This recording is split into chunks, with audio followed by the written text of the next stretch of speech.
The weight of the silver tray pressed against my calloused palms as I navigated through the maze of tables. Midnight at Carluccio's meant dim lighting, hushed conversations, and the constant scent of expensive cologne mixing with garlic and truffle oil.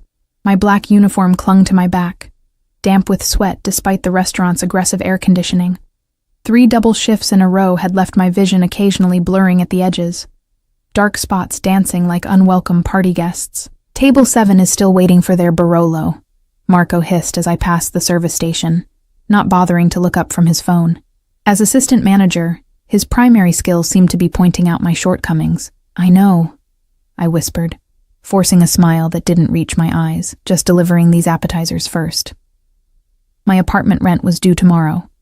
The electricity had been shut off last week, and somewhere across town, my younger sister was probably wondering why I hadn't answered her texts about needing money for textbooks. The familiar weight of responsibility pressed against my chest, heavier than any tray I'd ever carried. I didn't notice him at first. Table 12 had been empty all evening, reserved but unoccupied. The kind of table Marco made sure remained pristine, just in case. Now, as I carefully arranged prosciutto-wrapped figs and arancini before a group of chattering businessmen, I felt it. The unmistakable sensation of being watched. A prickle ran down my spine, and I instinctively glanced toward the corner of the restaurant. The man sat alone, perfectly still in the shadowed booth, one hand resting on the white tablecloth. Even in profile, there was something magnetic about him. The sharp line of his jaw, the precision with which his midnight blue suit hugged broad shoulders. He couldn't have been more than 35, yet everything about him radiated authority. 2 men in dark suits stood nearby, not even pretending to be anything but guards, their eyes constantly scanning the restaurant. I quickly looked away, but not before noticing how his presence seemed to alter the very air of the room, like a sudden drop in pressure before a storm. "Earth to Emma," snapped one of the businessmen, snapping his fingers inches from my face. "More wine, sweetheart, or are you too busy daydreaming?" Heat rushed to my cheeks. "I'm sorry, sir." Right away. As I hurried back toward the bar, I felt Marco's hand grip my elbow, his fingernails digging into my skin. "Do you have any idea who just walked in?" he whispered, eyes wide with panic. "That's Alessio Russo, the Alessio Russo." The name meant nothing to me. "I'm sorry, should I know?" "Jesus Christ, Emma. He owns half the waterfront. His family has been running." Marco cut himself off, glancing nervously toward table 12. "He's important. Very important. And he asked for our best server." His lips twisted into what might have been an attempt at a smile. "So, unfortunately, that's you tonight. Don't screw this up." My stomach clenched as Marco thrust a wine list into my trembling hands. He's waiting. The distance to table 12 felt endless. Each step brought me closer to the man whose mere presence had turned Marco, perpetually condescending Marco, into a nervous wreck. The wine list shook slightly in my grip as I approached. Up close, he was even more intimidating. Dark hair swept back from a face that belonged on a Renaissance sculpture, all angles and perfect proportions.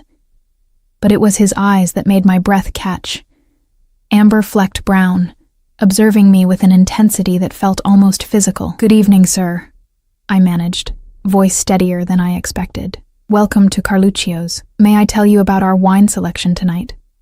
He didn't respond immediately, just studied me with those unsettling eyes. One of his guards shifted slightly, and I noticed the subtle bulge of a weapon beneath his jacket. "What would you recommend?" His voice was unexpectedly soft, tinged with the barest hint of an Italian accent.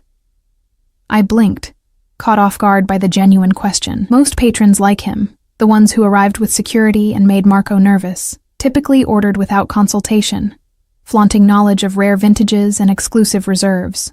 "The 2015 Brunello di Montalcino is exceptional," I offered, falling back on the wine that had become my standard recommendation after 3 years of serving. "But if you prefer something less conventional, we just received a small allocation of Barolo from a family producer in Piedmont.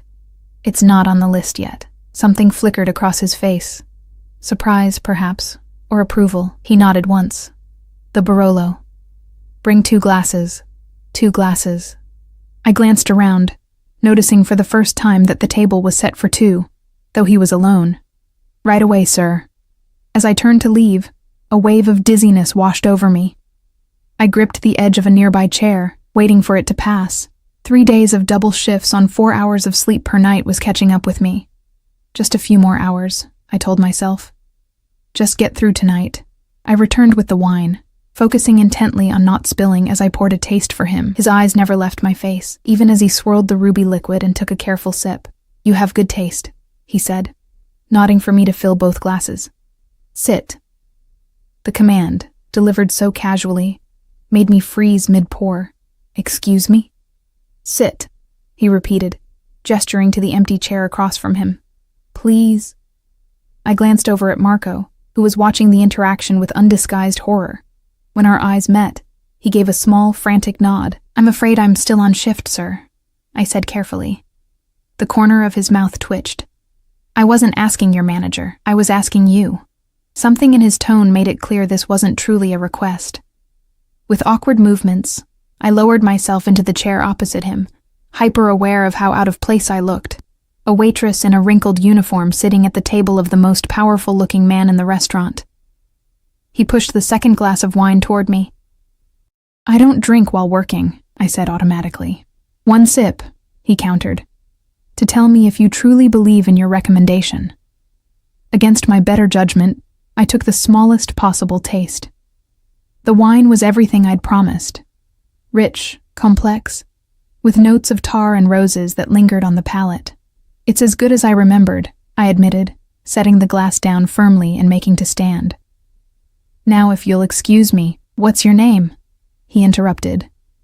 "Emma," I answered reflexively.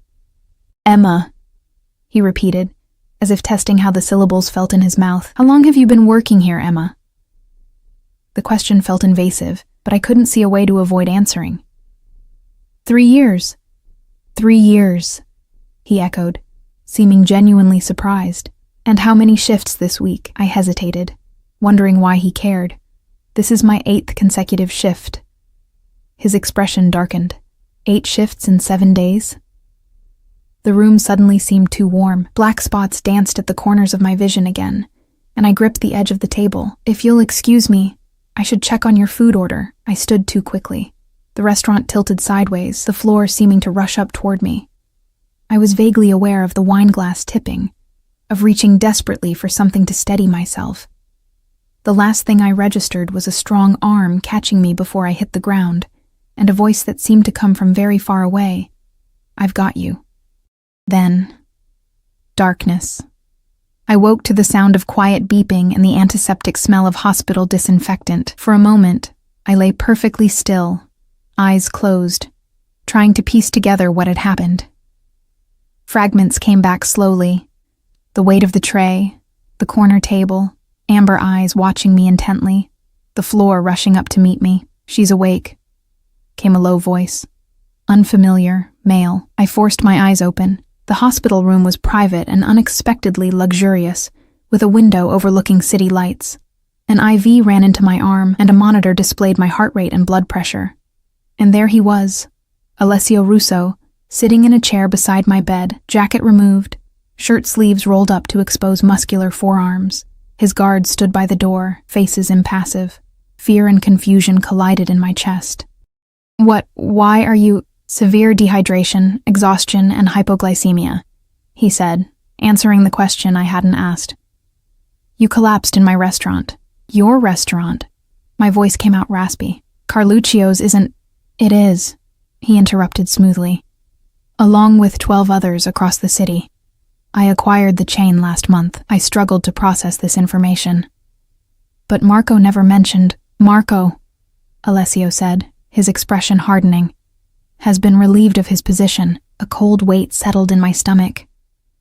"Because of me? Because I made a scene? Please, I need that job, I can't—" "Because he allowed a valuable employee to work herself to the point of collapse," he cut in, voice sharp. "Because he failed to ensure proper break schedules and created a hostile work environment. The owner before me may have tolerated such mismanagement, but I do not." My head was spinning. "And not just from dehydration. I don't understand why you're here. Why am I in this room?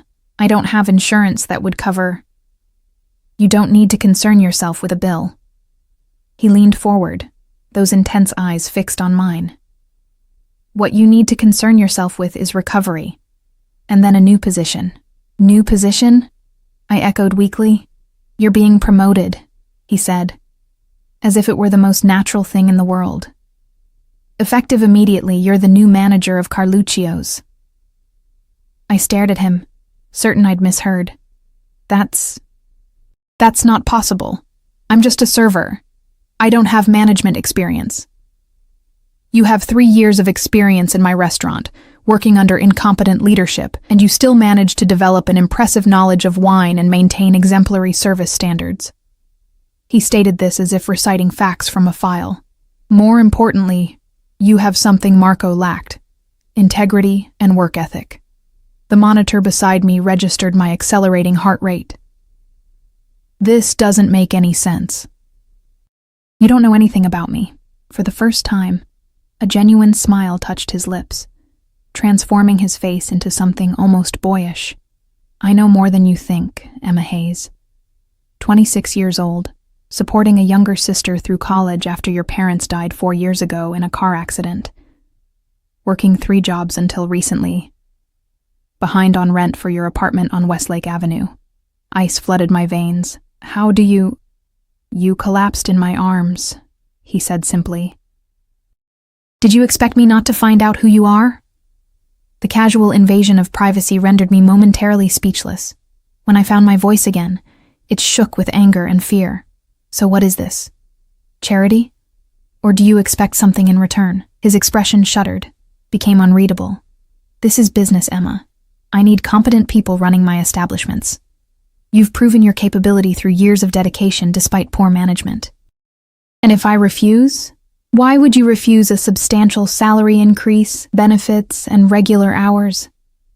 He tilted his head slightly. Unless you enjoy working yourself to the point of hospitalization? Put that way, it sounded ridiculous to object, yet something about this entire situation felt wrong, too convenient, too contrived. People like Alessio Russo didn't promote random waitresses who collapsed at their feet. Why me? I asked finally. Really? He was silent for so long I thought he might not answer. When he did, his voice had softened. Because when I asked about wine, you didn't recite the most expensive option to inflate the bill. Because you've worked for 3 years under a manager who took credit for your ideas. Because despite everything, you still care about doing things right. He paused. And perhaps because I recognize something in you that reminds me of myself. Once, before I could respond, the door opened, and a doctor entered, clipboard in hand. Alessio stood smoothly. Think about it, he said. I'll return tomorrow. As he moved toward the door, flanked by his silent guardians, he paused, looking back at me with an expression I couldn't decipher. Oh, and Emma, when you return to Carluccio's, remember what I told you when you first opened your eyes. I frowned, trying to remember. You didn't say anything when I woke up. A smile played at the corners of his mouth. Not here. In the restaurant, before the ambulance came. You regained consciousness briefly. His amber eyes held mine. You're the boss here now. That's what I said. I meant it. With that, he was gone, leaving me alone with a bewildered doctor and the unsettling feeling that my life had just veered dramatically off course. All because I'd fainted at the feet of a man who was clearly much more dangerous than he appeared. Sleep evaded me that night, despite exhaustion saturating every cell in my body. The hospital room, though luxurious by medical standards, felt like a gilded cage. I stared at the ceiling, replaying my interaction with Alessio Russo, searching for hidden motives between his carefully chosen words. By morning, when the doctor arrived with discharge papers, I'd convinced myself the entire promotion offer was a fever dream, the delusion of an overworked mind. But then I saw the name on the insurance documents, Russo Holdings.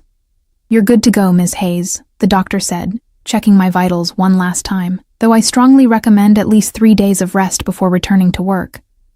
Thank you, I murmured, accepting the papers with trembling hands. Did Mr. Russo leave any messages for me? The doctor's expression shifted subtly. He arranged for your transportation home. There's a car waiting outside. Sure enough, a sleek black Audi idled at the hospital entrance, a driver standing at attention beside the rear door. As I approached, clutching my bag of belongings, he nodded respectfully. "Ms. Hayes, Mr. Russo sends his regards and asks that you take the rest of the week to recover." He opened the door in a fluid motion. "He'll contact you on Monday regarding your return to Carluccio's." The leather seats enveloped me like butter as the car pulled away from the curb. Through the tinted windows, I watched the city slide by, first the medical district, then downtown, and finally my neighborhood with its mix of century-old buildings and neglected infrastructure. The contrast between this luxury vehicle and my surroundings couldn't have been starker. When we reached my apartment building, the driver insisted on escorting me to my door. I fumbled with my keys, acutely aware of the peeling paint and the flickering hallway light that maintenance had promised to fix months ago. "Ms. Hayes," the driver said before departing, extending a crisp envelope from Mr. Russo. Alone in my tiny apartment, I tore it open with unsteady fingers. Inside was a check with an amount that made me sink onto my worn sofa in disbelief, along with a handwritten note: "An advance on your new salary. Rest, recover. We'll speak Monday. A.R." I ran my fingers over the elegant script, searching for some sign that this was an elaborate prank. The amount would cover my rent, the overdue electricity bill, and my sister's textbooks with plenty to spare. It was exactly what I needed, suspiciously so. My phone buzzed with a text from my sister. "How's work?" "You never answered about the books." Guilt twisted in my stomach. I hadn't told her about my collapse or hospital stay. She had enough to worry about with midterms approaching. I texted back, "Sorry, crazy shifts. Don't worry about the books. Money coming your way tomorrow. Love you." Her response was immediate. "OMG, what? Did you rob a bank? Details." I smiled despite myself. "Got a promotion. Tell you everything this weekend." Setting my phone aside, I wandered to the window, gazing out at the sliver of city skyline visible between adjacent buildings. Somewhere out there, Alessio Russo was going about his day, making decisions that affected countless lives, including mine now. The thought sent an involuntary shiver down my spine. What did he really want from me? Monday arrived with dreary Seattle rain and a text message from an unknown number. Car, arriving at 9:30. AR. I'd spent the weekend oscillating between gratitude and suspicion, researching everything I could find about Alessio Russo. The results were frustratingly vague. Legitimate businessman, restaurateur, real estate investor. There were whispers of family connections to old-world crime syndicates, but nothing concrete. Just the sort of rumors that followed any successful Italian-American with security personnel and a commanding presence. At precisely 9:30, a different black car pulled up outside my building. The same driver held an umbrella for me as I slid into the back seat, heart hammering against my ribs. Instead of Carluccio's, we drove to a towering glass building downtown. The driver led me through a private entrance to an express elevator that required a key card. "Mr. Russo is expecting you," he said, as the doors opened directly into a stunning office suite with floor-to-ceiling windows overlooking Elliott Bay. Alessio stood by the windows, his back to me, hands clasped behind him. The morning light silhouetted his tall frame, casting him in dramatic contrast. Without turning, he spoke. "What did you think of the check, Emma?" His use of my first name sent an unexpected jolt through me. "It was generous. It was fair," he countered, finally turning to face me.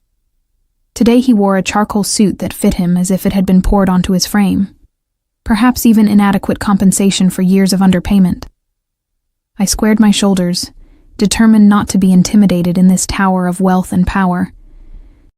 "Why am I here instead of at the restaurant?"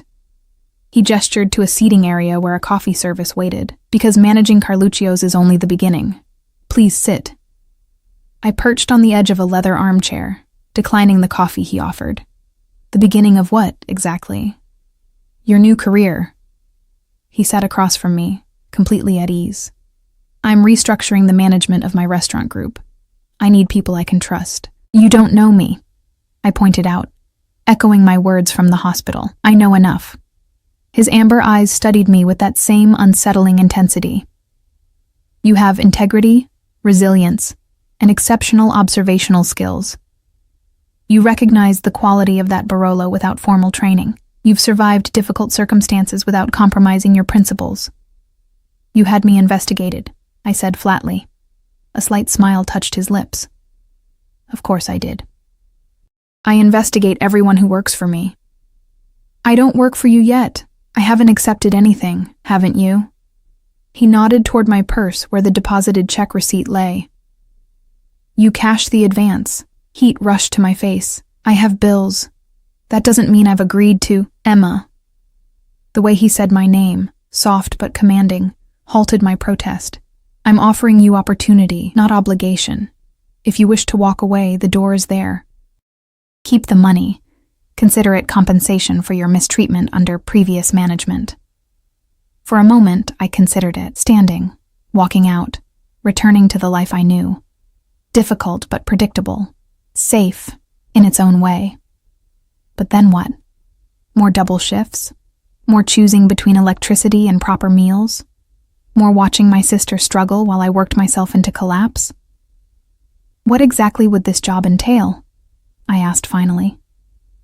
Something flickered in his eyes, satisfaction perhaps. Initially, managing Carluccio's, restructuring staff, improving service protocols, revitalizing the menu with the executive chef. Once that's running smoothly, overseeing the implementation of those changes across other locations. It sounded reasonable, challenging, but within the realm of possibility. And my qualifications? I pressed. I've never managed anything. You've been unofficially managing for years, picking up slack for incompetent supervisors. He leaned forward slightly. You know the business from the ground up. That's more valuable than an MBA with no practical experience. A thought occurred to me. Is this how you started, working your way up through restaurants? Something darkened in his expression, a shadow passing over those amber depths. My path was different. Family business. He didn't elaborate. The silence stretched between us, weighted with unspoken histories. Finally, I asked the question that had been haunting me since the hospital. Why me? Really? Out of all the people who work in your restaurants, why single out a waitress who happened to faint at your table? He considered me for a long moment, because in that moment before you collapsed, when you recommended the Barolo despite it offering you no advantage, I saw something rare, authenticity. In my world, Emma, genuine people are more precious than gold. The sincerity in his voice was disarming. For the first time, I allowed myself to consider that perhaps his interest wasn't sinister. That maybe, just maybe, this was the lucky break I'd stopped believing in years ago. When would I start? The words left my mouth before I'd fully committed to them. His smile transformed his face again, creating a startling contrast to his usual intensity. Today. Right now. He pressed an intercom button. Send in Anthony. Moments later, a door opened, and a man entered, early 50s, with salt and pepper hair and the confident bearing of someone comfortable in corporate settings. Emma, this is Anthony Vega, my hospitality director. He'll walk you through everything you need to know about your new position. Alessio stood, buttoning his jacket in one smooth motion. I have another meeting, but I'll check in later today at Carluccio's. As he moved toward the door where his security detail waited, he paused beside my chair, his hand lightly touching my shoulder. The contact, though brief, sent warmth cascading through me. Remember, Emma, he said, voice pitched for my ears alone. You earned this. Don't let anyone tell you otherwise. Then he was gone, leaving me with Anthony and the lingering sensation of his touch on my shoulder. The next 6 hours passed in a whirlwind of information, employee files, vendor contracts, profit and loss statements, scheduling protocols. Anthony was thorough and surprisingly patient with my questions. Mr. Russo has a good eye for talent, he remarked as we reviewed the restaurant's finances over lunch. But this is unusual, even for him. Unusual how? I asked, trying to sound casual. Anthony gave me a measured look. He doesn't typically take such personal interest in staffing decisions below executive level. Before I could press for more details, his phone buzzed. Mr. Russo wants us at Carluccio's now. The staff has been informed of the management change. My stomach clenched. I'd been so consumed with paperwork and procedures that I hadn't considered facing my former coworkers as their new boss. The restaurant was quiet when we arrived. the afternoon lull between lunch and dinner service. The staff had been assembled in the dining area, servers, bartenders, line cooks, dishwashers, all watching with varying degrees of curiosity and resentment as Anthony introduced me as the new manager. "Some of you already know Emma," he concluded. "She's been promoted based on her years of dedicated service and her intimate knowledge of Carluccio's operations.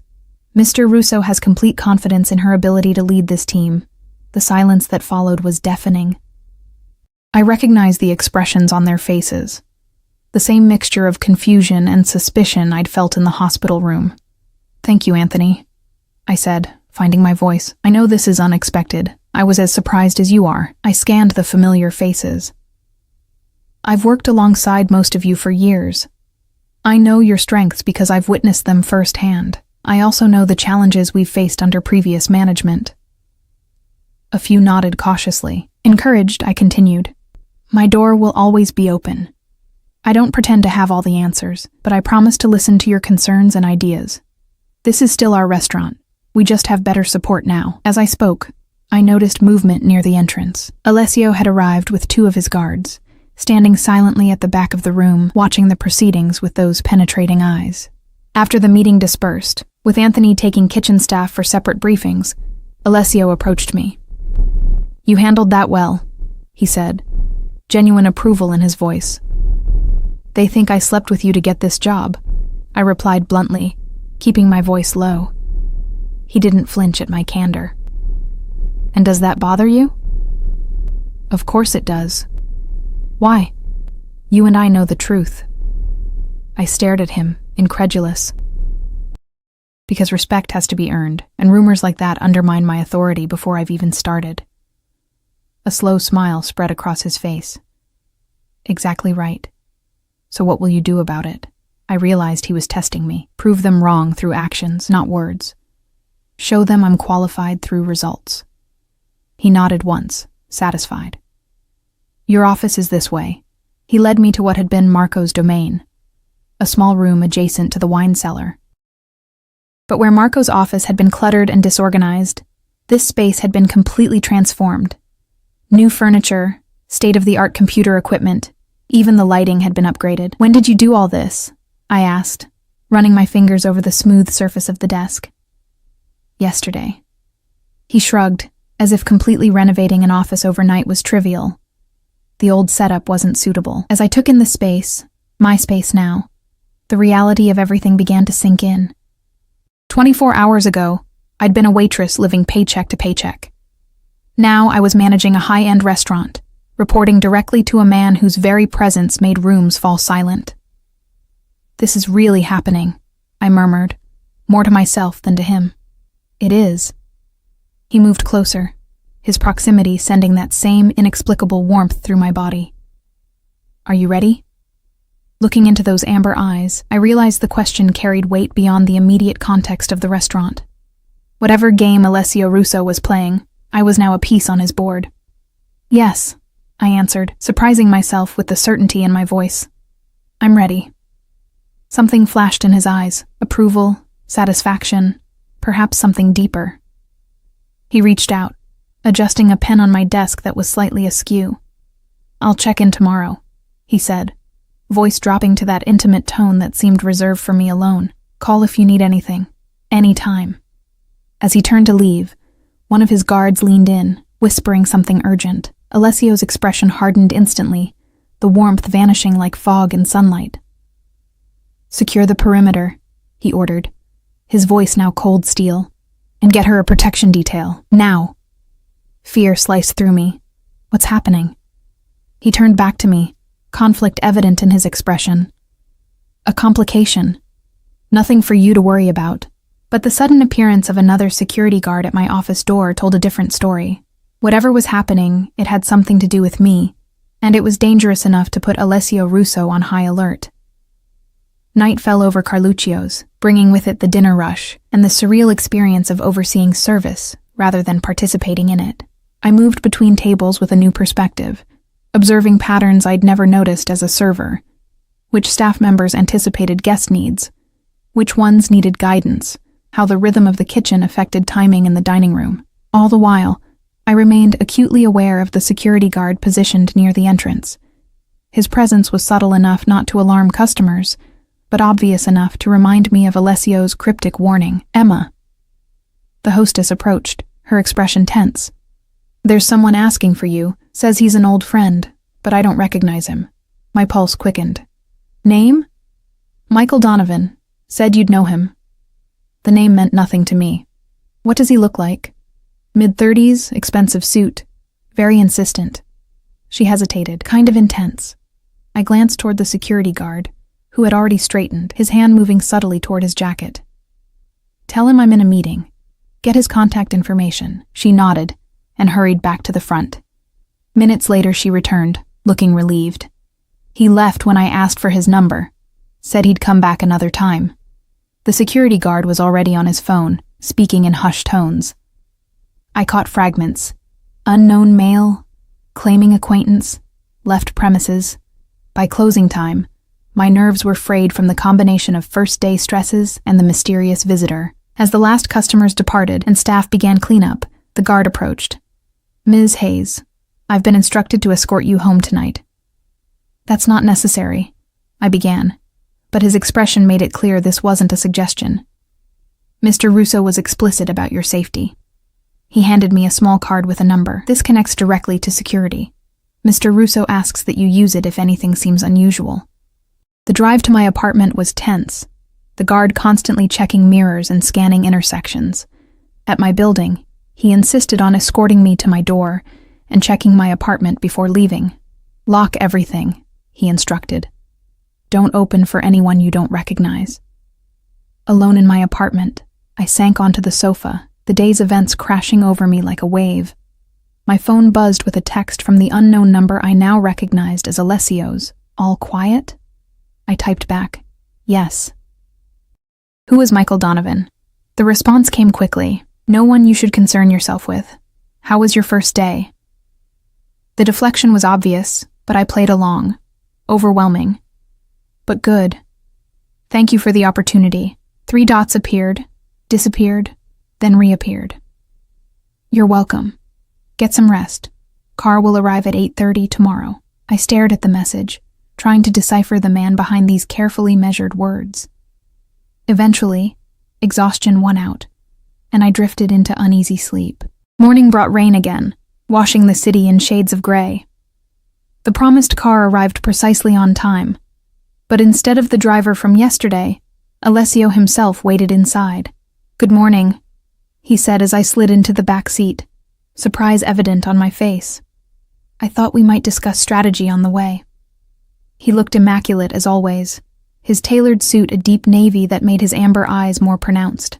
A faint scent surrounded him, something expensive and subtle, like cedar and spice. "Strategy for what, exactly?" I asked, trying to ignore how the enclosed space of the car amplified his presence. "Managing potential obstacles." His eyes met mine, serious and direct. "Your promotion has created ripples." "Because of Michael Donovan?" I pressed. Alessio's expression remained neutral, but I noticed a slight tightening around his eyes. "Donovan is a business associate with whom I have differences of opinion. His appearance yesterday was a message to me, not you." "A message saying what?"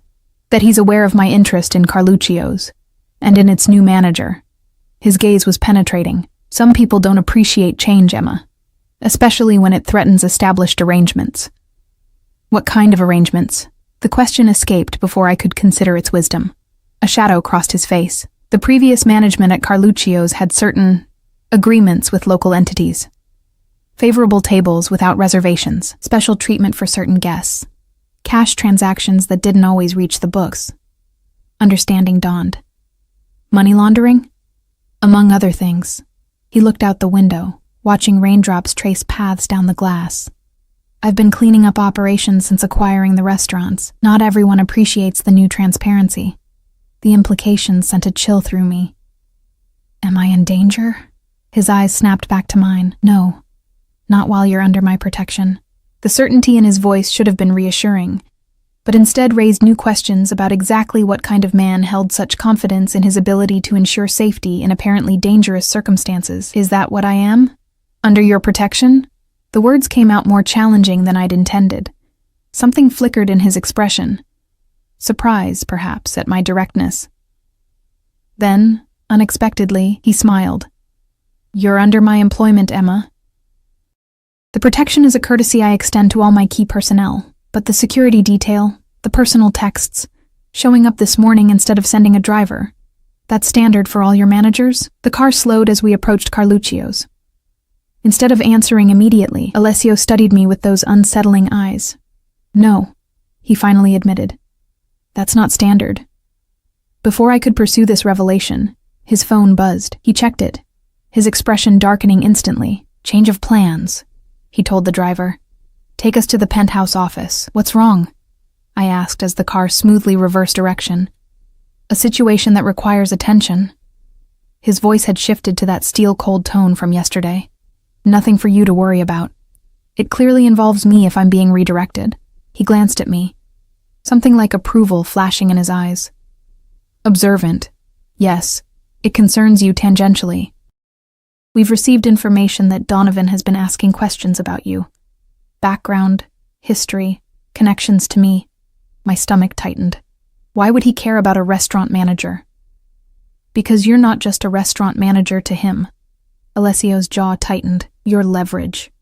The remainder of the drive passed in tense silence. At the downtown building, we bypassed the office suite I'd visited yesterday, instead taking the elevator to the top floor.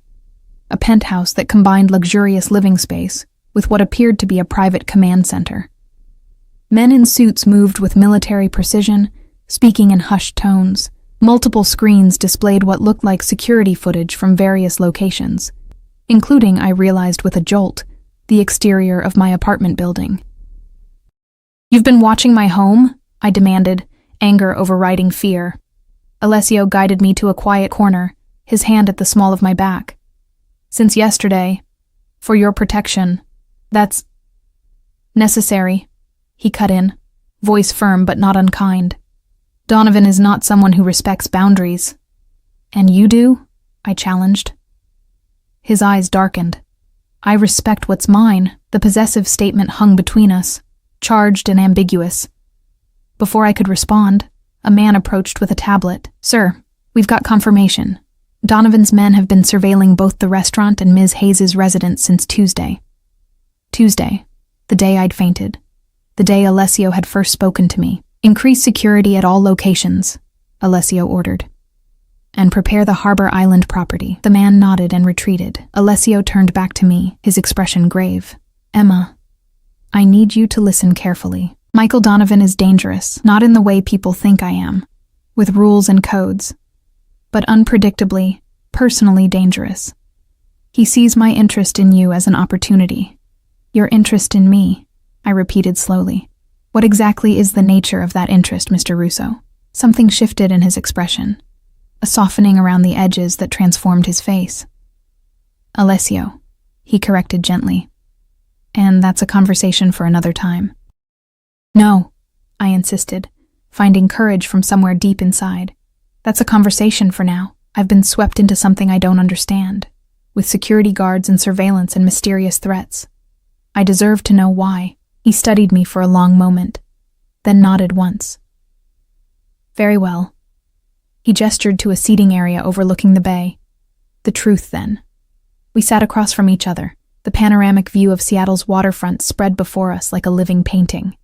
Alessio leaned forward, elbows on his knees, hands clasped. "My family has been in this city for 3 generations," he began, voice quiet but intense. "We built businesses, created opportunities, protected our interests, sometimes by methods outside conventional law." "You're saying you're in the Mafia," I stated bluntly. A shadow of a smile touched his lips. "The media loves that term. The reality is more complex. My grandfather came from Sicily with certain traditions. My father continued some of those traditions while establishing legitimate enterprises. When I took control 5 years ago after his death, I accelerated the transition to completely legitimate operations. But not everyone approved, I guessed.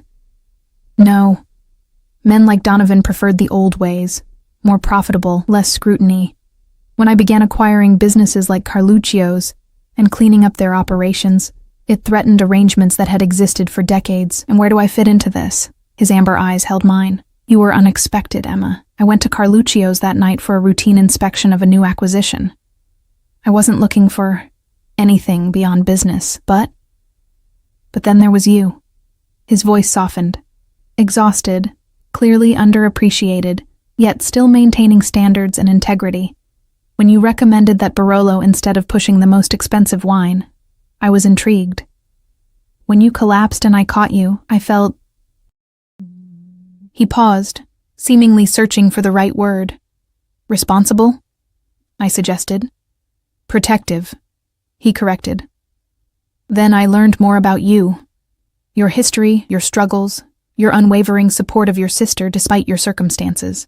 I recognized something in you that I value above all else. Loyalty, I said quietly. His eyes widened slightly. Yes, exactly.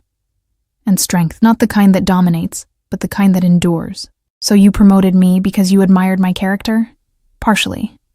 He hesitated. But there's more. When I help someone, truly help them, not just with money but with opportunity, I expect loyalty in return. I wanted you in my circle, Emma. I wanted someone I could trust running Carluccio's. And now? His expression shifted again, becoming more intense. Now, I want to keep you safe from Donovan, who sees my interest in you, however professional, as a vulnerability he can exploit. The pieces began fitting together, the security, the texts, the personal attention. You think he'll try to use me to get to you? I know he will. Alessio's voice hardened, which is why I need you to temporarily relocate to a secure property. You want me to go into hiding? I stared at him in disbelief. I have a job, the job you gave me. I have responsibilities, my sister, all of which can be managed remotely for a short time. He reached across the space between us, his hand covering mine. The contact sent warmth spreading up my arm. Emma, I wouldn't ask if it weren't necessary. The sincerity in his voice was disarming.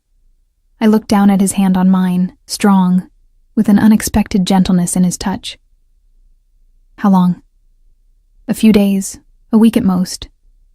Just until we resolve the situation with Donovan. And how exactly do you plan to resolve it? I asked, suddenly afraid of the answer. He withdrew his hand slowly. Legally. Despite what you may think, I don't resort to violence unless absolutely necessary. Donovan and I will come to an understanding. Something in his tone, a cold certainty, made me shiver.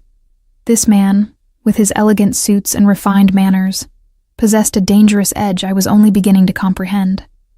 I need time to think, I said finally. He nodded, respecting my hesitation. Of course, but not too much time. Every hour increases the risk. As if to emphasize his point, one of his men approached urgently. Sir, we have movement at the apartment building. Alessio was on his feet instantly, moving toward the monitors. I followed, heart racing.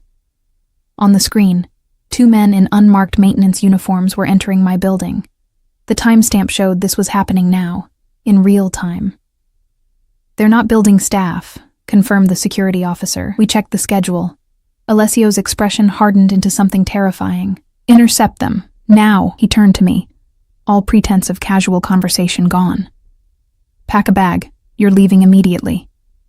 The cold command in his voice should have angered me. Instead, watching the strangers enter my building with unknown intentions sent fear coursing through my veins. What about my sister? I asked, voice barely above a whisper. His expression softened fractionally. Where is she? University of Washington. She lives in the dorms. He nodded to one of his men. Arrange protection for Ms. Hayes' sister. Discreet but thorough. Turning back to me, he added gently, She'll be safe. You have my word. It was strange how quickly I'd come to believe him when he spoke with that tone, as if his word was an unbreakable covenant. Okay, I said finally. I'll go to your safe house, but I want daily updates on my sister, on the restaurant, and on this situation with Donovan. A smile touched his lips, genuine, almost proud. Not many people make demands of me, Emma Hayes. I'm not asking for much. No, you're not. He stepped closer, his voice dropping to that intimate tone that seemed reserved for me alone. Which is why you'll get exactly what you've asked for, and more. The promise lingered between us, laden with meanings I wasn't ready to explore.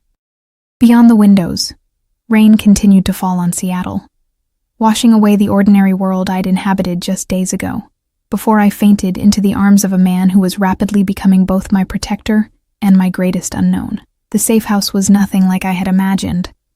I'd envisioned something Spartan and hidden, perhaps a nondescript apartment with security features. What I found instead was a stunning waterfront property on Harbor Island, with panoramic views of the Seattle skyline, the kind of place featured in architectural magazines. "This is your idea of lying low?"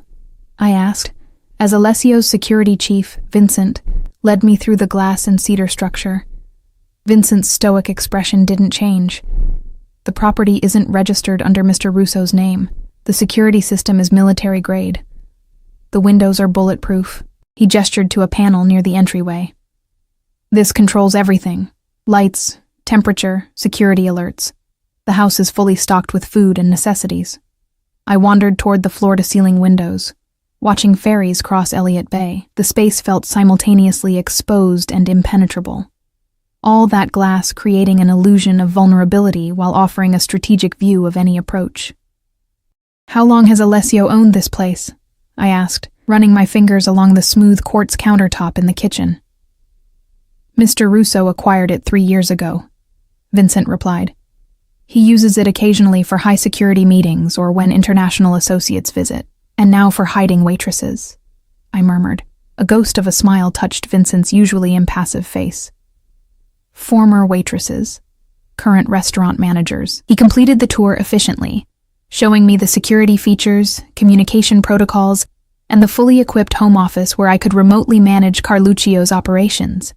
2 female security personnel would remain on site at all times, with male counterparts patrolling the perimeter.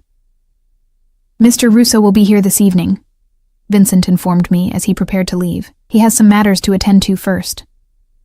"Matters concerning Michael Donovan?" I asked. Vincent's expression revealed nothing.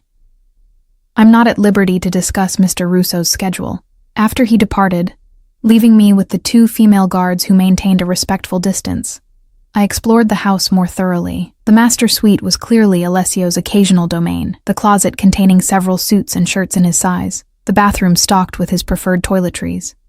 I'd been given the guest suite, which was luxurious in its own right but felt less personal. I found myself drawn to the bookshelves in the living area, scanning titles that ranged from Italian classics to modern business theory to, surprisingly, poetry. Running my fingers along the spines, I tried to construct a picture of Alessio from these fragments. The books he read, the art he chose for his walls, the space he created for himself away from the world. As sunset painted the sky in shades of amber and gold, colors that reminded me of his eyes, I settled at the desk in the home office and logged into Carluccio's systems remotely. Work would keep my mind occupied, distracted from the surreal turn my life had taken. I was deep in inventory analysis when I heard the security system announce an arrival. Moments later, Alessio appeared in the doorway, his tall frame silhouetted against the hallway light. He'd loosened his tie and removed his jacket, giving him a slightly less formal appearance than usual. "You're working," he observed, a note of approval in his voice. I closed the laptop. "It helps me think. How's my sister?" "Safe. We've assigned plainclothes security to her dormitory area." He moved into the room, perching on the edge of the desk. "She hasn't noticed them, and won't, unless there's a threat." "And my apartment?" His expression darkened. "The men were Donovans. They placed surveillance devices in your home." A cold shudder ran through me at the thought of strangers violating my personal space. What were they looking for? Information. Leverage. Anything to understand my interest in you. His jaw tightened. "They've been removed. Your apartment has been secured and cleaned of all devices. And Donovan?" Alessio's eyes met mine, his gaze steady. "We're meeting tomorrow." "To discuss what, exactly? Terms?" The single word carried weight, like a stone dropped into still water. "He needs to understand certain boundaries." "Boundaries concerning me?" Alessio studied me for a moment, as if deciding how much to reveal. Yes, among other business matters. I stood, suddenly unable to remain still. This is insane. A week ago I was a waitress with normal problems. Bills, exhaustion, a crappy boss. Now I'm in a safe house because a Mafia boss is meeting with his rival about… What? Ownership rights to me? You are not property, Emma, Alessio said sharply, standing as well. No one owns you. Then what am I? Why am I here? Why does Donovan care about me? Alessio stepped closer, his proximity sending that now familiar warmth through my body despite my agitation. You're here because I protect what matters to me. Donovan cares because he's observed my attention toward you, and in our world, personal connections can be weaponized. Is that what I am to you? A personal connection? The question emerged more vulnerable than I'd intended. His amber eyes darkened as they held mine. What do you think? I think you're not someone who acts without purpose, I said carefully. Every move is calculated. The question is, what's the calculation that brought me here? A hint of a smile touched his lips. Not everything I do is calculated, Emma. His voice dropped lower. Some things are instinctive. The word hung between us, charged with meaning. I became acutely aware of our proximity, of the subtle scent of his cologne, of how the fading daylight cast shadows across the planes of his face. Like catching me when I fell, I said softly. Like that, he agreed. And like this. His hand rose slowly, giving me ample time to step away if I wished. When I remained still, he gently tucked a strand of hair behind my ear, his fingers lingering against my cheek. The touch was feather-light, but sent electricity coursing through me. I should check on dinner, he said suddenly, withdrawing his hand. You must be hungry. The abrupt shift left me momentarily disoriented. Yes, I could eat. In the kitchen, Alessio moved with unexpected confidence, retrieving ingredients from the refrigerator and pantries. I watched in surprise as he efficiently chopped vegetables and heated olive oil in a pan. You cook? I couldn't keep the surprise from my voice. He glanced up with a genuine smile that transformed his usually serious face. My mother insisted all her children learn. She said a man who can't feed himself is always at someone else's mercy. Your mother sounds wise. She was. A shadow crossed his expression. Cancer. 8 years ago. I'm sorry. The simple condolence felt inadequate, but his nod of acknowledgement suggested he understood the sentiment behind it. As he continued preparing what appeared to be a traditional Italian pasta dish, I gathered the courage to ask more personal questions. You said children. Do you have siblings? A brother and sister, both younger. He added garlic to the pan, the aromatic scent filling the kitchen. My brother runs our legitimate businesses on the East Coast. My sister is a doctor in Chicago. Far from the family business, I observed. By design. I wanted her completely separate from our world. He glanced at me. My father disagreed. It was our first major conflict when I took over. I leaned against the counter, watching his confident movements. You took over young, didn't you? 28? Too young, many thought. He worked as he spoke, his hands never idle. My father's death was unexpected. Heart attack during a business dinner. That must have been difficult. He was quiet for a moment, focused on the task before him. It was complicated. My father and I had different visions for the future of our enterprises. His death forced an acceleration of changes I had planned to implement gradually. Changes like legitimizing operations? His eyes met mine, sharp and assessing. Yes. My father believed in traditional methods. I saw a future where our strength came from legitimate power. Real estate, hospitality, shipping, and others, like Donovan, preferred your father's ways, precisely. He drained the pasta, combining it with the sauce in a practiced motion. Michael Donovan was my father's contemporary. He views my reforms as weakness, my legitimate businesses as distractions. And me? Alessio paused, wooden spoon in hand. You he views as evidence of a fatal flaw, sentiment. In his world, caring for someone is tantamount to creating a hostage. The blunt assessment sent a chill through me. Is he right? Alessio resumed his cooking, his movements more measured now. There was a time when I would have agreed with him. When I first took control, I kept everyone at a distance. No serious relationships, no close friendships outside the family, nothing that could be leveraged against me. And now? I pressed. He plated the pasta with the precision of a chef, garnishing it with fresh herbs. Now I'm beginning to think that approach has its own cost. Isolation may prevent certain vulnerabilities, but it creates others. We moved to the dining table, where he poured wine, a Barolo, I noted with a small smile, and we began to eat. The pasta was exceptional, rich with flavors that spoke of authentic Italian cooking. "This is amazing," I admitted after several bites. He looked pleased. "My mother's recipe. She was from a small village outside Naples." "Tell me about her," I requested, genuinely curious about the woman who had shaped this complex man.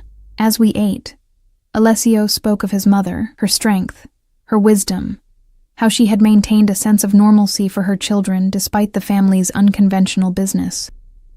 He described Sunday dinners where business was forbidden as a topic, and how she had insisted he attend university, despite his father's belief that practical experience was more valuable. "She would have liked you," he said suddenly, catching me off guard.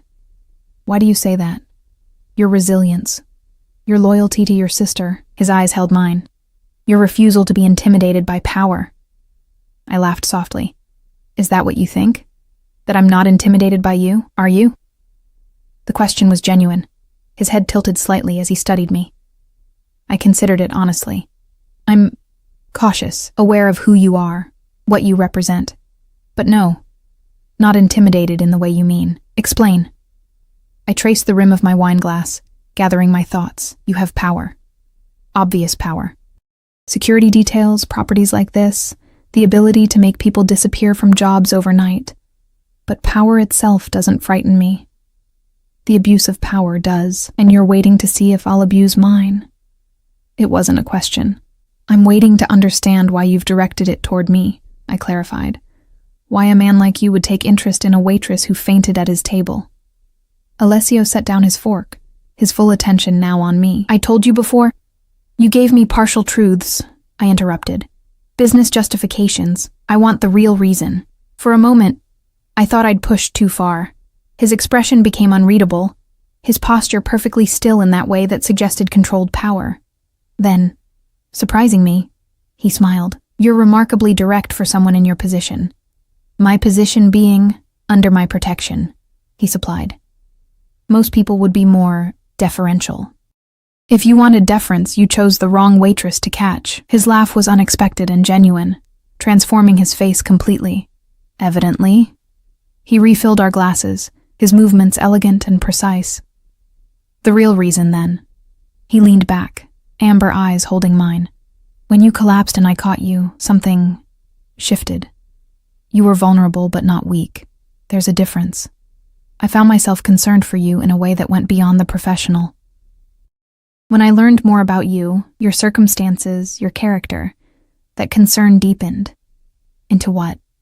I asked softly. "Interest. Admiration." He paused, then added with careful precision, "Desire." The word hung between us, charged and dangerous. My heart accelerated, blood rushing to my face. "That's a complication neither of us needs," I managed finally. "I agree," he said, surprising me again, "which is why I created a professional framework for our association. The promotion was merited, your qualifications are genuine, but I won't pretend my personal interest didn't accelerate the process." His honesty was disarming. "And now? What do you want from me now, Alessio?" The use of his first name seemed to please him. "Right now? Your safety. Beyond that." He hesitated. "I want the chance to know you better, without pressure or expectation. At your pace, not mine." It was perhaps the most normal thing he'd said to me. A request that could have come from any man interested in any woman. Yet coming from him, with his power and position, it carried different weight. "And if I say no, then you remain Carluccio's manager, with all the benefits and security that entails, for as long as you wish. Your career path would be determined by your performance, not your personal choices." I studied him, searching for signs of deception or manipulation. You'd accept that? Just a professional relationship? I wouldn't like it, he admitted with unexpected candor. But yes, I would accept it.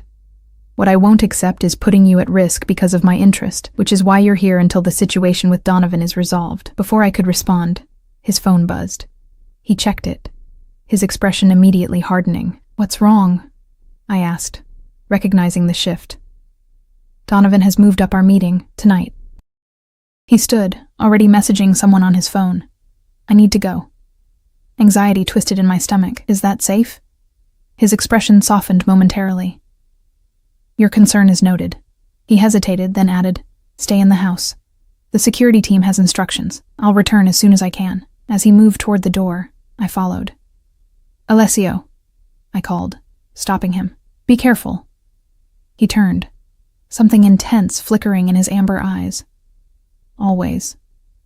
Then, with a nod to the security team, left alone with the remains of our dinner and 2 silent guards maintaining a respectful distance, I moved to the windows, watching his car disappear into the night. The Seattle skyline glittered across the water, beautiful and distant, like the normal life I'd inhabited just days ago. Whatever happened at that meeting with Donovan would determine not just Alessio's fate, but mine as well.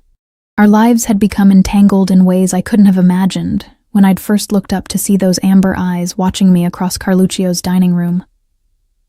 I touched the window, cool glass beneath my fingertips, and wondered if I'd made a terrible mistake in allowing myself to be drawn into Alessio Russo's dangerous, seductive world, or if, perhaps, it was the first right decision I'd made in years. Sleep eluded me as midnight came and went with no word from Alessio. I paced the living room, checking my phone obsessively, jumping at every distant sound that carried across the water. The female security guards maintained their vigilant positions, their calm professionalism offering little reassurance. Does he often do this? I finally asked one of them, Diane. She'd introduced herself earlier. Her expression remained neutral. Mr. Russo handles high-stakes negotiations personally. Sometimes they run long. But is he usually out of contact? A slight softening around her eyes betrayed a hint of sympathy. He'll be back, Ms. Hayes. He always is. The always struck me. How many nights had his security team spent waiting for his return from dangerous meetings? How many times had he walked into rooms with men like Donovan, where power and threat hung in the air like invisible smoke? Near 2 a.m, I'd worn myself out with worry and curled up on the sofa, wrapped in a cashmere throw I'd found in a cabinet. I must have dozed off, because I startled awake to the sound of the security system announcing an arrival. Footsteps approached, heavier than I remembered, lacking Alessio's usual graceful stride. I sat up, heart pounding, as a figure appeared in the doorway. It was Alessio, but not as I'd ever seen him. His usual immaculate appearance was disrupted. Tie missing, collar open, a darkening bruise on his jaw. Most alarming was the smear of what looked like blood on his white shirt cuff. You're hurt, I said, rising to my feet. His eyes found mine, the amber darkened to almost black. It's not my blood. The statement should have frightened me. Instead, I felt a surge of relief that he was standing before me, essentially whole. Donovan? I asked, voice barely above a whisper. Will no longer be a concern. His voice was cold, detached in a way I hadn't heard before. Then, seeing something in my expression, he added more gently, He's alive, Emma. But he understands his position now. I approached cautiously, as one might a wounded predator. What happened? Alessio moved to the bar, pouring himself 2 fingers of whiskey. He downed it in one swift motion before answering. Negotiations became physical. It happens occasionally in my line of work. You fought him? A humorless smile touched his lips. Let's say we had a forceful exchange of perspectives, facilitated by our respective security teams. I reached out hesitantly, my fingertips lightly touching the bruise forming on his jaw. He went perfectly still at the contact, his eyes locked on mine. You should ice this, I said softly. Something in his expression shifted, the coldness receding like frost under morning sun. Without a word, he caught my hand as I withdrew it, holding it gently in his much larger one. You waited up, he observed. I was worried. I admitted. His thumb traced a small circle against my palm, sending shivers up my arm. You shouldn't worry about me, Emma. I've survived much worse than Michael Donovan. That doesn't mean I can't care what happens to you. The words hung between us, more revealing than I'd intended. Alessio's eyes darkened further, but this time not with coldness, with something warmer, more dangerous. Is that what you do? Care what happens to me? His voice had dropped to that intimate tone that seemed reserved for me alone. I should have pulled away then, maintained the professional boundary he'd promised to respect. Instead, I found myself stepping closer. Against my better judgment, I whispered. Yes. The confession seemed to break something inside him. With a swiftness that took my breath away, he pulled me against him. One hand cradling the back of my head as his lips found mine. The kiss was nothing like I'd imagined. And I had imagined it, I realized, more than I'd admitted to myself. It wasn't demanding or possessive, but questioning, almost reverent. His lips moved against mine with a gentleness that contrasted sharply with the power I knew he possessed. When we finally broke apart, both breathing harder, he rested his forehead against mine. I've wanted to do that since you recommended that Barolo, he murmured. A small laugh escaped me. That's oddly specific. It was the moment I realized you were different. His hand moved to cut my cheek. You weren't trying to impress me or gain advantage. You were simply being yourself. I didn't know who you were, I reminded him. Exactly. His thumb brushed my lower lip. No pretense. No fear. Just you. With your tired eyes and your perfect wine recommendation and your refusal to be anything but authentic. I placed my hand over his, my mind racing with the implications of what was happening between us. This complicates everything. Everything worth having is complicated, Emma. His eyes held mine, serious and intent.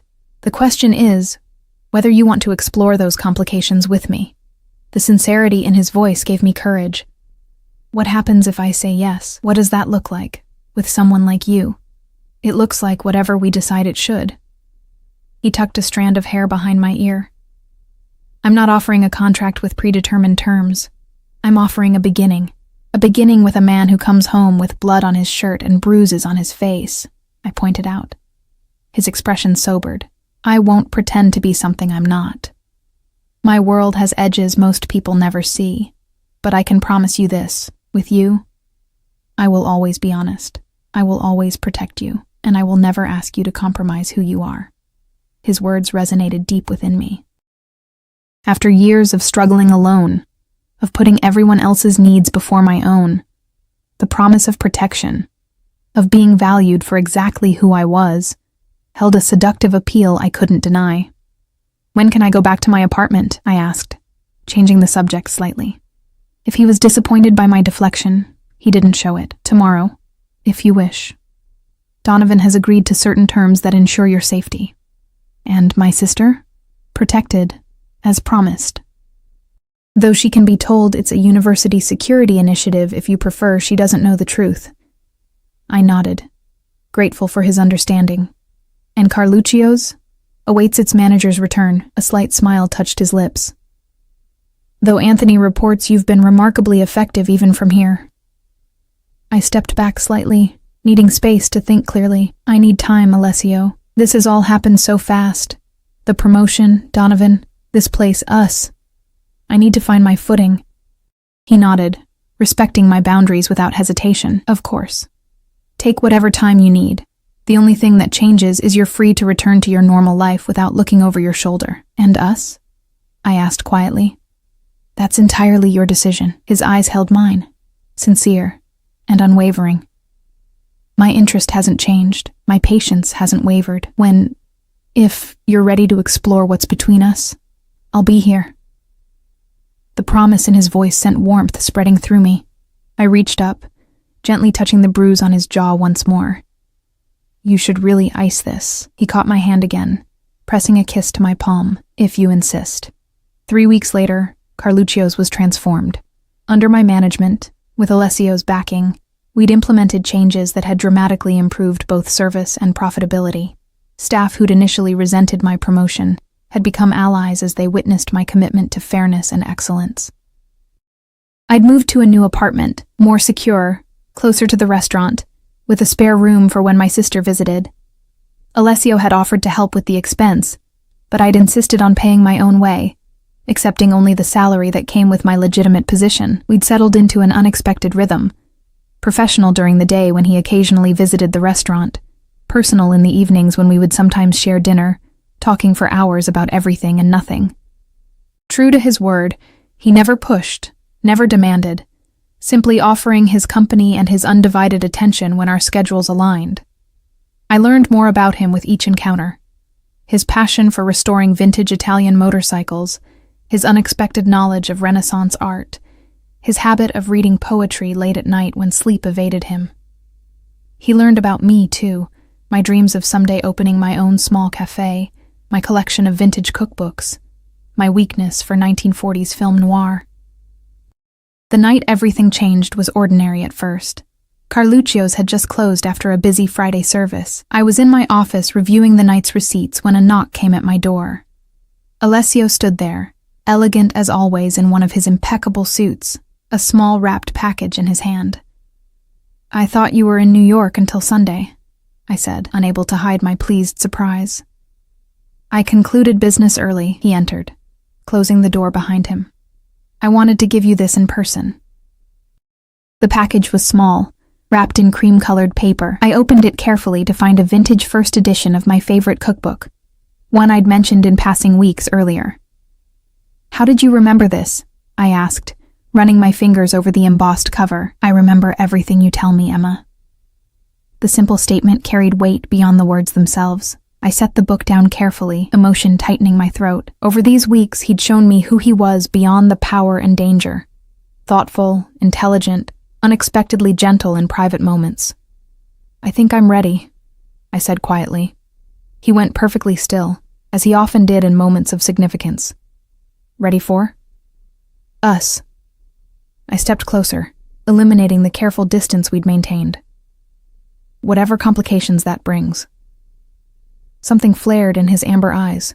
Hope, desire, relief. "You're certain?" In answer, I rose on tiptoes and pressed my lips to his. Unlike our first kiss, this one held no hesitation, no question, only certainty and promise. When we finally broke apart, he cradled my face in his hands, his gaze intense. "I won't waste this chance, Emma. What's between us? It's rare. Precious." "I know," I whispered, understanding now what had been building since that first night when I'd fainted into his arms. Not just attraction or gratitude or fascination, but something deeper, a recognition of kindred spirits beneath our vastly different circumstances. Later that night, as Seattle's lights glittered beyond the windows of his Harbor Island home, I lay beside Alessio, his arm draped protectively across my waist. The journey from exhausted waitress to restaurant manager to this moment had been unpredictable and swift, yet somehow felt inevitable, as if all paths would have eventually led here, to this man whose strength and vulnerability mirrored my own. "What are you thinking?" he murmured, pressing a kiss to my shoulder. I turned to face him, tracing the now-healed mark on his jaw where Donovan's violence had left its temporary imprint. "That sometimes falling is the beginning, not the end." His eyes softened with understanding. "And sometimes the person who catches you is the one you've been waiting for all along." As his lips found mine once more, I surrendered to the truth of what we'd become. Two souls who had recognized in each other not just desire or advantage, but possibility. The world outside, with all its dangers and complications, would still be there tomorrow. But tonight, in the arms of the man who had seen my value when I was invisible to everyone else, I had found something I never expected when I fainted from exhaustion that fateful night. Not just a new beginning, but a home.